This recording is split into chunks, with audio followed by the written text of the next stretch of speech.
Alright,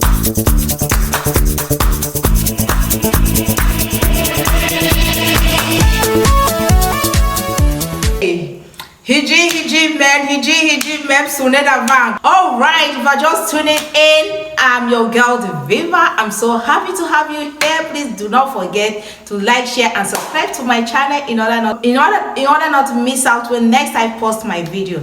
Okay, today I quickly want us to check out a life story of Israel contestant on Eurovision 2025. She is by name Yuval Raphael. So without wasting much of our time, let's quickly do this. Hello, my name is Yuval Raphael. I'm a 23-year-old. I was at the Navo Music Festival with 4 other of my friends. We were 5 in total. In Hebrew, we say we were in orot, like we were in lights. We were very excited. One of my friends waited for that party for like 6 months. It's a very, very big production. We went to the Kanta, to our resting place. And that's when everything started. And I remember looking immediately at my phone and I saw 40 updates, 40 notifications of red alerts. I was pretty calm about it because before October 7th, I was positioned in the army. I was the one that allows Palestinians in for work. There's a lot of Palestinian employees that have authorization to go inside Israel and work and then go back. So still, I was very, very calm. Like I was a pretty calm person. So when I saw all of that, I was like, let's just stay. Like, we're on the Gaza Strip. This is something that happens here.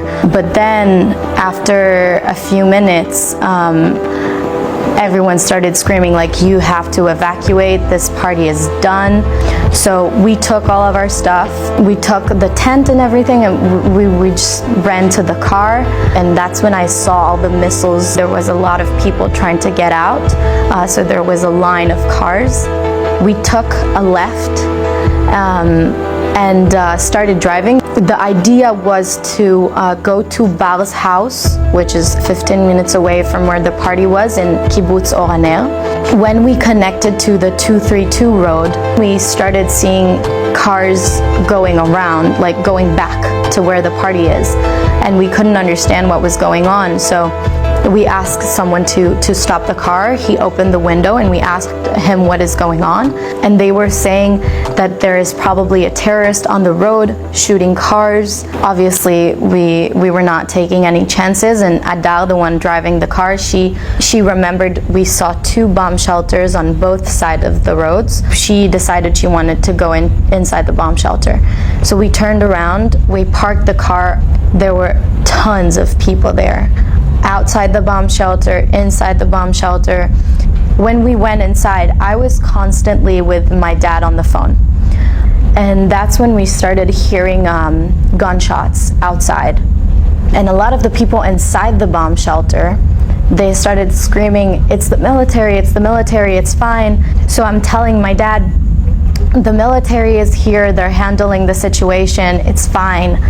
And then a few minutes later, they started screaming, we have a wounded person outside. And that's, I just deliver everything to my dad back to the phone. Like, that's when the terrorists found us.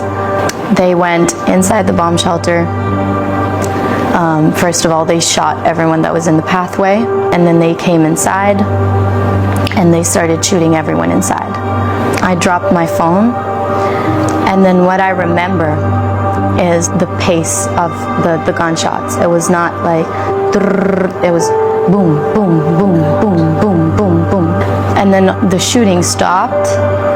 And because we were on the road, we could hear them going out, slamming the car door, and driving away. And so I looked to my friends, they were alive. And then I looked to my left to the girl that was holding my hand. She was lifeless and she was dead. Like her head was like this on my shoulder. I remembered my leg really hurting, and then I looked to my leg and I had this dead body all over my leg. We were around 50 people. After the first shooting, I called my dad to tell him I'm alive, and I was like, Dad, there is dead people. You have to call the police. You have to tell them to get to us. Like, he's processing. Oh my God, this was so serious. Unbelievable. Wow, she is indeed a survivor. Let's do this. The whole thing during the conversation. איפה את? תשלח משטרה לפה. אבא, יש מלא מתים, תשלח משטרה לפה. אני שולח. מתים? אבא, בבקשה, תשלח משטרה לפה. אני שולח עכשיו. ממי, תהי רגועה. תשארי איתי על הקו, אל תנתקי ממני את הקו, טוב? תהי בשקט. And then there is like a switch that happens to him. He goes like, play dead. Play dead, just play dead, just hang up the phone with me, just play dead. יובלי, רגע, ויש שם מחבלים עדיין? מסתובבים, אבא, תשלחו ניידות. תהי מתה. יובלי, תהי מתה. God, that was a smart move. תהי מתה, תנתקי את הטלפון ממני, תהי מתה. I hung up the phone. I told everyone that was in the bomb shelter that every single time that we hear them coming, we have to play dead. Even the ones who got gunshots. They came back inside, they shot again. Every time that they went out, I took my phone and I started calling the police constantly.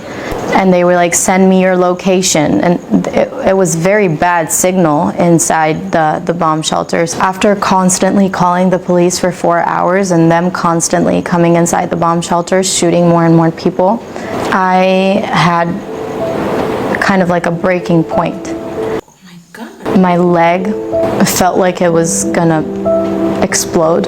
It was so hot inside. I remember the last conversation with one of the people that answered the phone from the police. And he told me again, there is a unit coming to you. That's where I snapped, telling him, but that's not true. No one is coming. No one is coming. It's been 4 freaking hours. Why is no one coming here? You're leaving us. Next time, maybe I won't be able to call you. Like, they keep killing people and we can't go out. And he's like, don't go out. Don't go out of the bomb shelter. When is someone coming? And I was just tired. I was so tired. I didn't want to call them anymore. I didn't want to talk to anyone. Oh my God. And I started asking myself, like, when is this going to end? Is this going to end? Am I going to die? Wow, your dad actually played a smart one by telling you to play dead. That was a smart move. And of course, with this kind of situation, more thoughts will be running into your head. Are you going to watch this? When is it going to end? Are you going to survive? Are you going to die? Of course, it's a terrible one. Imagine 4 good hours without anyone coming out for rescue. This was at the height of it. So let's do this, please. And my leg was like the hardest part of everything. Like, I could feel my bones in this part starting to crack. And I remember at that point, I was done. אבוש, אני עוד חיה, יש לי גופה ומלא רגליים שנשענות לי על הרגל כבר על 4 שעות. אני חושבת שצטרכו לקרוא לי אותם. אבל למה הם לא באים? למה אף אחד לא בא? למה? The next time they come, I don't bend down. Like, I stay up, and obviously they're gonna shoot me and put a bullet in me, and that's it. And that, in a very weird way, calmed me down. Like, I knew when it's going to end. Like, I didn't know when the next time they're going to come, but I knew that the next time it's done. Like, I don't feel this pain anymore. I'm not in this situation anymore. I'm done. So, because that calmed me down, I did find the strength the next time they came to fight more and to hide again. Like, I didn't want my life to end there. So after a few hours, at one point they started throwing grenades inside. The feeling that I remember is that when there was shootings, my heart was racing. But the first time I heard a grenade, I felt like my heart stopped. Like the bombing was so strong that I felt like a few people that were inside the bomb shelters with us is the Sassi family. Avi Sassi, he jumped on the first grenade. I remember also at one point, every time after they started shooting throwing grenades, every time I opened my eyes, I could see like there's less and less people. And I didn't understand what that was. I didn't think about it at that time. But now, like, it was because people exploded. And then, because a lot of us had our phones, I remember someone saying something about the internet is saying that the military is now handling the situation. That's when they started coming less frequently. So at that point I started like looking for my phone. I remember like twisting a little bit to this side and I could see my phone on the back of the dead body or something, somewhere between around this area. And I found it and I picked it up and I called my dad. He told me on the phone, I found a rescuer. Like, I found someone that will pick you up. He is with a unit. He is looking for his daughter, which is also there. Talk to him, send him your location, and then he'll come get you. And then I told that to my friends. I called him. He asked me to count the survivors inside, like how many survivors there is inside. He said he was going to be there in half an hour. And then it hasn't been half an hour, but someone started screaming like, is there anyone here that needs rescue? Anyone here that needs rescue? And I remember like really panicking because I imagined the way we're gonna be rescued so many times, and not for 1 second I thought like one person is gonna scream outside, does anyone needs rescue? And then all of the other people that were with me in the bomb shelter, they started screaming, yes, we need rescue, we need rescue, we need rescue. And I remember looking at Bar, my friend, and she's like, we're not getting out, we're not getting out. Also, my dad told her on the phone, there is a lot of terrorists that is disguised as military people. Don't go out, still play dead, play dead. And then I remember this guy coming inside. He had one arm on the wall and the other arm to the pathway with a gun, and he started screaming at us, get up, get up, get up. And then at one point he said, Nitzan, it's dad. And then we looked around to see who is Nitzan, and I saw that she actually got up. So we understood that this was her dad and this was a rescue. We are actually getting rescued now. And so everyone started getting up, like all of a sudden everyone, but I couldn't get up because I had the dead body on my leg.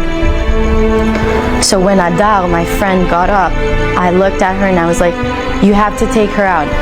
And she looked at me like I wasn't even talking. She was just staring at me like this.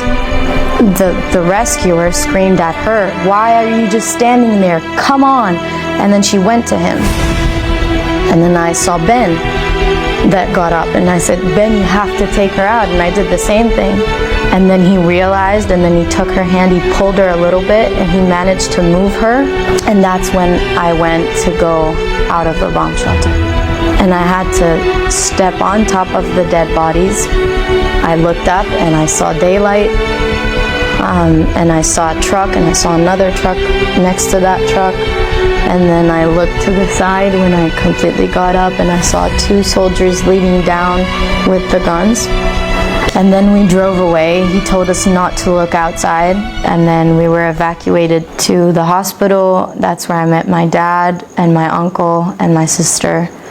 After the first week, we did an interview in the press, and it gave me strength, like to explain or to talk about it or to, like, there was nothing I could do in that situation instead of only the bare minimum of trying to play dead.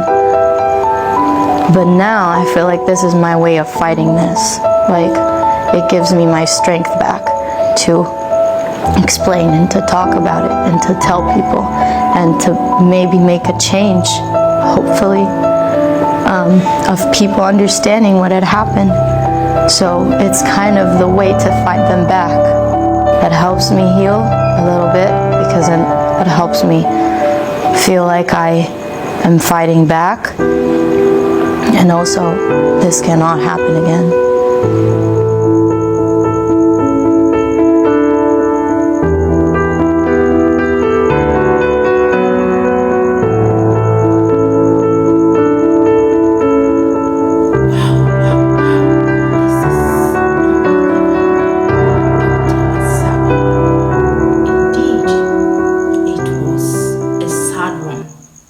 Yuval, you are indeed a survivor of this terrible event that happened on October 7th. And indeed, you are a star. And you know what that means? You are not destined to be wasted on that very day. And you have stand tall, you have fight your life all through, and you refuse to give up. You never gave up. And here you are. Your songs, your voice is one thing I admire so much. And this came as one of the recommendations I keep getting from my fans, and I said, let me check out this. And I'm happy to be part of this story, testimony survivor of this wonderful contestant representing Israel on Eurovision. What do you have to say about this wonderful testimony? Kindly send in your opinion, write in the comment section what you feel, your own contribution, send it comment. Please do not forget to like, share and subscribe to my channel. I remain your girl Yuval. See you on my next reaction video. Bye bye.